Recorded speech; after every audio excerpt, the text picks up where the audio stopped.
Okay, so imagine this. You're out camping miles from any city lights, and you look up at the night sky. Huh. You see the Milky Way, just this hazy band stretching across the darkness. Yeah. For centuries, that was all we had, just a blurry glimpse of the vast universe. Right. But then we got Hubble, and it was like it pierced through the fog, gave us sharper images. Yeah. But now we've got something even better. We have the James Webb Space Telescope. It's amazing. It's like a time machine, letting us peek into the universe's baby pictures. Wow. We're seeing galaxies as they were billions of years ago, stars being born, stars dying, and all sorts of cosmic events we never even imagined.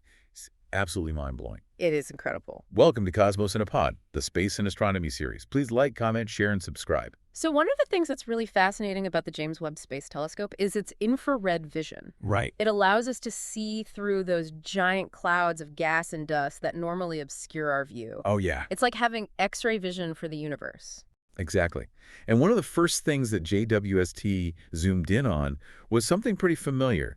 The pillars of creation. Yeah, beautiful. In the Eagle Nebula, you probably remember that iconic image from Hubble, right? Oh, of course.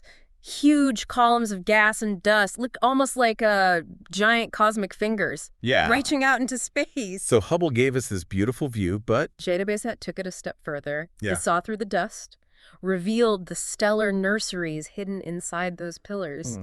Just imagine seeing newborn stars just igniting, surrounded by these swirling clouds of gas and dust. so we're actually seeing star formation in action. Yeah. It's like watching a cosmic fireworks display, but in slow motion. Yeah, exactly. Speaking of fireworks, let's talk about the Southern Ring Nebula. This one, it looks like a giant glowing smoke ring. Yeah, it's breathtaking, isn't it? The Southern Ring Nebula really shows us the death of a star. A star runs out of fuel, and it sheds its outer layers, creating these expanding shells of gas. But what's really interesting is what JWST uncovered. Yeah, what's that? There isn't just one star at the center of this nebula, there are two. A binary star system. Hold on. So it's not just one star having a cosmic tantrum. There are two. Yeah. How does that change things? Well, it means that the dynamics are much more complex than we initially thought. The gravitational interaction between these two stars as one is dying is what's creating these intricate and mesmerizing shapes. It helps us understand how these nebulas form and evolve over time, adds another layer to the story of stellar death. So it's like a cosmic dance, a final waltz before one of the partners fades away. I like that, yeah. It's beautiful and kind of sad at the same time. But let's just shift gears for a second. Let's bring things a little closer to home. Okay. JWST has given us some incredible new views of our own solar system, particularly Saturn. Ah, Saturn. With its majestic rings, it's always been a showstopper. But what's really remarkable about JWST's observations is the level of detail we're seeing. We're seeing the rings with a clarity never before seen, individual gaps and divisions, even faint outer rings that were barely visible before. I bet it makes those old textbook images look like blurry Polaroids. Oh, yeah. And it's not just the rings, right? JWST has captured images of some of Saturn's moons, too, including Enceladus, Enceladus. which is super exciting because... Well, Enceladus is one of the most promising places in our solar system to search for life beyond Earth. We know it has a subsurface ocean, and JWST can help us study the plumes of water vapor that erupt from its south polar region. It's like a giant cosmic sprinkler, just spraying clues about possible life into space. Yeah. Okay, now let's zoom out again. Way out, billions of light years away, to a galaxy cluster called SMACS 0723. SMACS 0723, that's where JWST gave us its deep field image, the deepest, sharpest infrared view of the distant universe ever captured. In this image, we're seeing the light from galaxies that existed over 13 billion years ago. So we're talking about seeing galaxies when the universe was practically a newborn. How is that even possible? It's all thanks to a phenomenon called gravitational lensing. The massive gravity of the galaxy cluster in the foreground acts like a giant cosmic lens, bending and magnifying the light from those distant galaxies behind it. So it's like the universe is giving us a helping hand, a magnifying glass to see its own baby pictures. Exactly. That's amazing. But tell me, what can we actually learn from these faint, distorted images of those ancient galaxies? They offer a glimpse into a time when the universe was very different. These early galaxies are much smaller and bluer than the galaxies we see today, and studying them helps us understand how galaxies form and evolve over cosmic timescales. It's like piecing together an evolutionary history, but for galaxies instead of animals. Precisely. Fascinating. Mm. Okay, let's talk about the dramatic demise of stars. JWST has captured some amazing images of Cassiopeia A, the remnant of a supernova that exploded about 340 years ago. Cassiopeia A is like a cosmic crime scene, the aftermath of a stellar explosion. And JWST's infrared vision lets us see through the debris and analyze the different elements that were forged in the heart of that dying star. The images are absolutely spectacular. Vibrant shades of pink and orange, representing elements like sulfur and oxygen, almost artistic like a cosmic abstract painting. They are beautiful. But there's this one feature that caught my eye. Baby Cas A. What is that exactly? Baby Cas A is this fascinating region within the supernova remnant. It's a dense clump of dust that's being illuminated by high-energy photons from the surrounding explosion. Dust. Why is dust so interesting? I mean, here on Earth, we try to get rid of dust. Well, this isn't the dust bunnies you find under your couch. Oh, okay. This cosmic dust is the raw material for future star and planet formation. It's made up of elements like carbon, silicon, and oxygen. The building blocks of everything we see around us. So even in death, a star provides the seeds for new life. Exactly. It's a beautiful cosmic cycle. It is. Amazing. All right, from a supernova remnant to a distant ice giant. Let's turn our attention now to Neptune, the 8th planet in our solar system. Okay. What kind of fresh perspective has JWST given us on this icy world? Well, for starters, it's given us back Neptune's rings. I mean, For decades, they were barely visible, but JWST's infrared vision cuts through the atmospheric haze and shows us those rings in stunning detail. wow, it's like Neptune got a cosmic makeover, a ring restoration. Yeah. But it's not just about looks, right? No, of course not. JWST is also revealing new details about Neptune's atmosphere, showing us dynamic weather patterns, high-altitude methane clouds, even a glowing equatorial band that suggests there's active atmospheric circulation. So even though it's billions of miles away and incredibly cold, Neptune is a surprisingly lively place. It is. And let's not forget about Triton, Neptune's largest moon. Ah, Triton. One of the most intriguing moons in our solar system. A captured Kuiper Belt object, it's geologically active and has a retrograde orbit, meaning it orbits Neptune in the opposite direction of Neptune's rotation. Okay, so that's pretty rebellious for a moon. It is. What's JWST telling us about Triton? One of the most striking things is that in JWST's infrared view, Triton actually outshines Neptune. Wait, the moon outshines the planet. How's that possible? Triton's surface is covered in nitrogen ice, which reflects infrared light very efficiently. And because it's tidally locked to Neptune, always showing the same face, we get a very bright signal from that icy surface. It's like Triton is putting on a cosmic light show, just trying to steal the spotlight from its parent planet. Yeah. Now buckle up, because we're about to embark on the most mind-boggling part of our journey yet.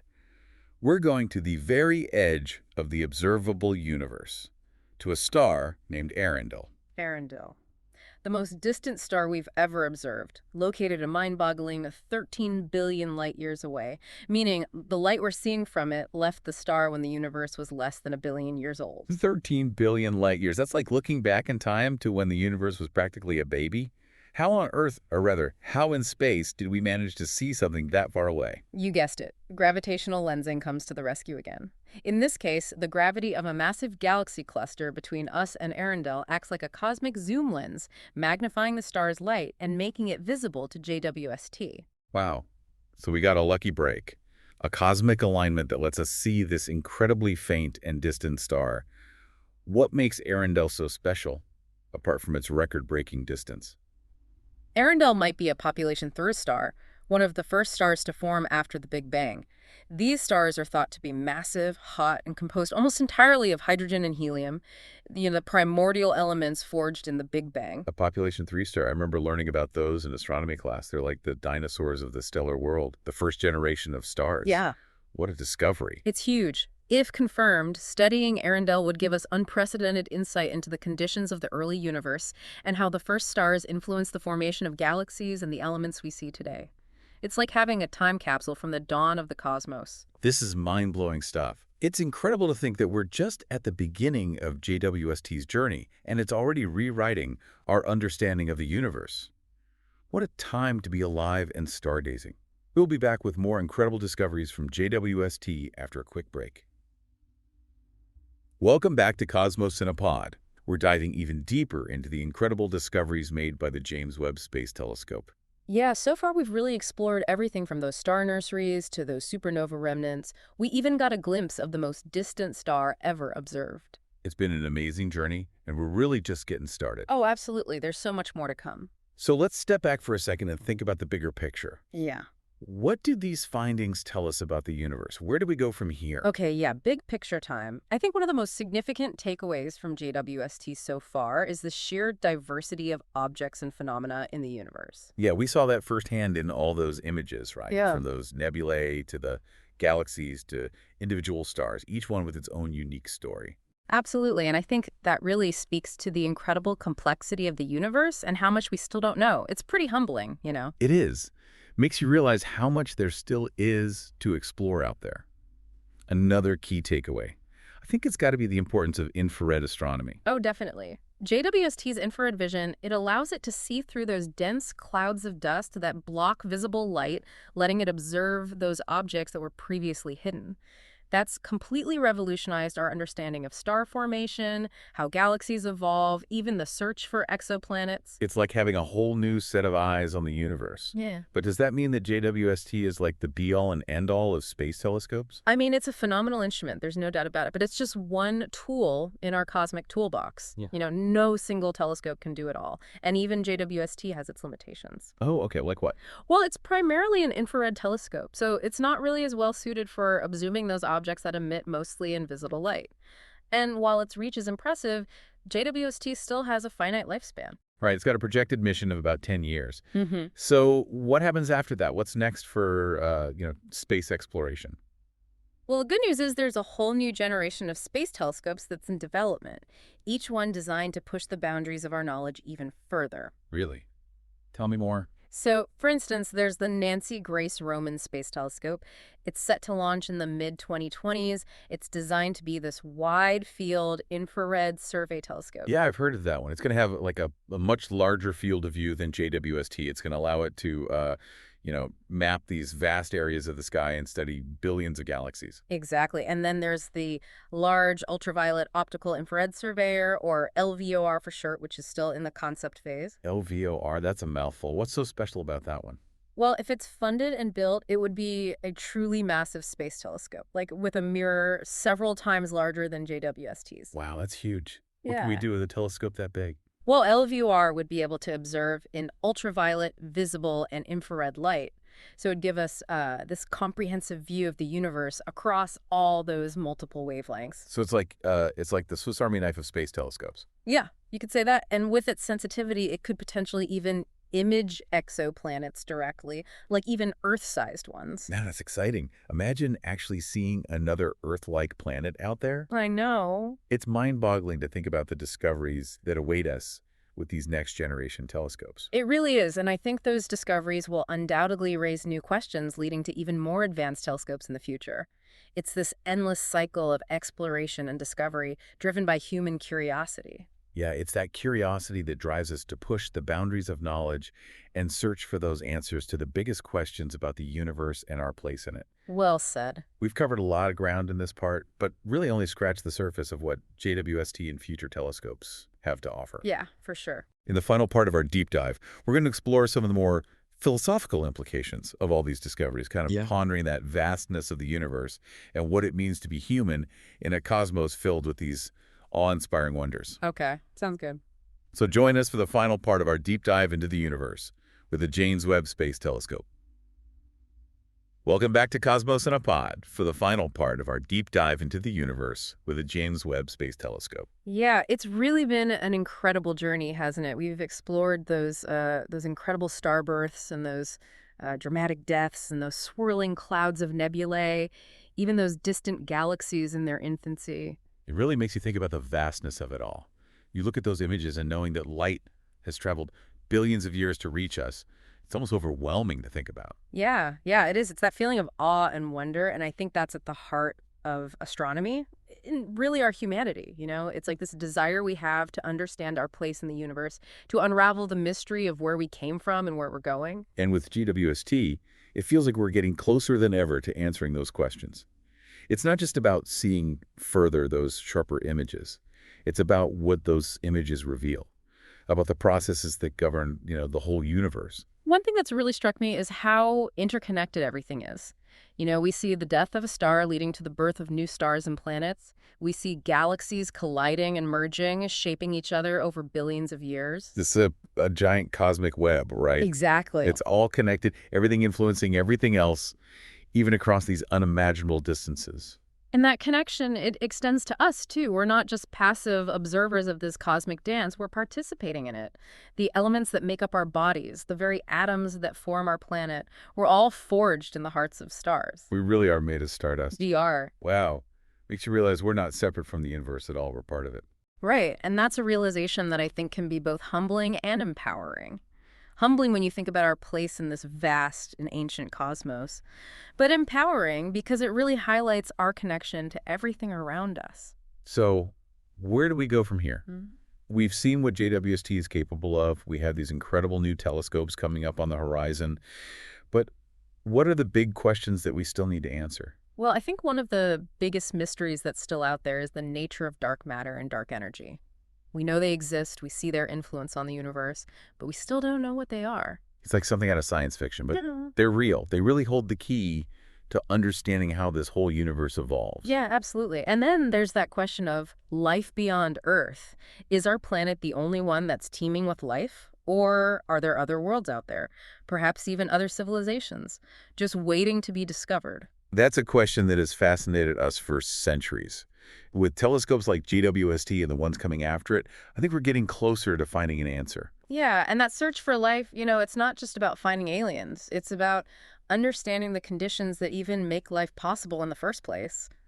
Piecing together the puzzle of where we come from and our place in the cosmic scheme of things. Yeah, it's a journey of discovery, both outward into that vastness of space, Uh, but also inward, exploring our own place within all of that. And I think it's a journey that really doesn't have an endpoint.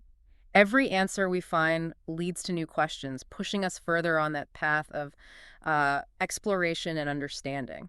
And as we keep going down that path, telescopes like JWST will be our guide, Yeah, showing us the way, revealing new wonders, and challenging us to keep expanding those horizons, right? absolutely. So to everyone listening, keep looking up, keep asking those questions. Never lose that sense of wonder. The universe is full of secrets that are waiting to be uncovered. Who knows what incredible discoveries are still ahead of us? Yeah, I can't wait to see. And that brings us to the end of our deep dive into the universe with the James Webb Space Telescope. We hope you've enjoyed this exploration as much as we have. Be sure to follow Cosmos in a Pod and subscribe to our YouTube channel for more cosmic adventures. Until next time, keep exploring.